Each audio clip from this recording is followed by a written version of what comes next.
Panorama group, जो सोचता है वो करता है। आपके अपने सपनों का आशियाना। नमस्कार, आप देख रहे हैं सिटी पोस्ट और मैं हूं अभिषेक मिश्रा।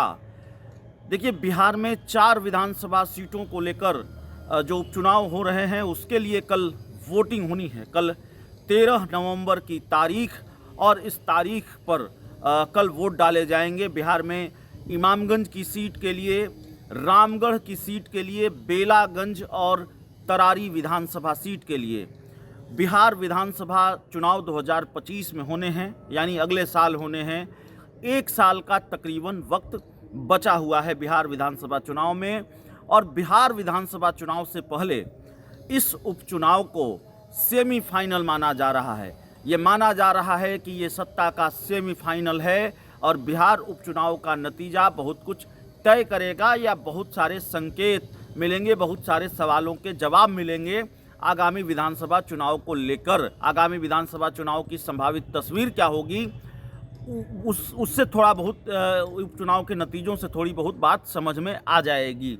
तो कल वोटिंग होनी है, कल वोट डाले जाने हैं। और इस बीच हम एक बार फिर बेलागंज की बात करेंगे। पिछले कुछ घंटों से बेलागंज विधानसभा सीट को लेकर ये चर्चा लगातार राजनीतिक गलियारों में तैर रही है कि क्या वाकई प्रशांत किशोर ने आरजेडी की टेंशन बढ़ा दी है, क्या वाकई प्रशांत किशोर ने लालू यादव की चिंताएं बढ़ा दी हैं, और क्या वाकई आरजेडी का जो आधार वोट बैंक है, मुस्लिम यादव वोट बैंक, खासकर मुस्लिम वोट बैंक में प्रशांत किशोर सेंध लगाने में सफल होते हुए दिख रहे हैं। सफल होंगे कि नहीं होंगे, कितने होंगे, ये उपचुनाव के नतीजे बताएंगे।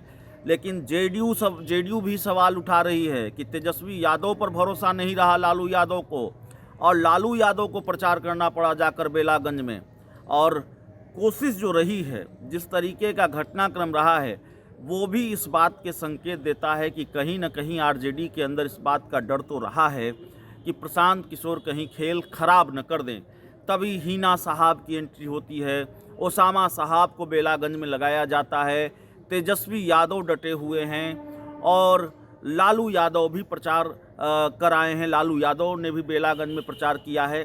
हालांकि आरजेडी के अंदर डर जरूर है, लेकिन जेडीयू या प्रशांत किशोर किसी भी पार्टी के लिए लालू यादव के गढ़ में या आरजेडी के गढ़ बेलागंज में सेंध लगाना इतना आसान नहीं होगा। पिछले 35 सालों से बेलागंज की सीट पर आरजेडी का कब्जा है।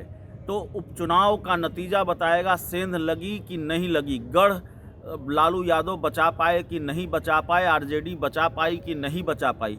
लेकिन लालू यादव जिस तरह से खुद मैदान में उतरे बेलागंज में, कल उन्होंने प्रचार किया, उससे फिर ये सवाल लगातार है कि क्या वाकई प्रशांत किशोर ने टेंशन बढ़ा दी है आरजेडी सुप्रीमो लालू यादव की, आरजेडी की, और फिर लालू यादव को खुद मैदान में उतरना पड़ा है इसके डैमेज कंट्रोल के लिए।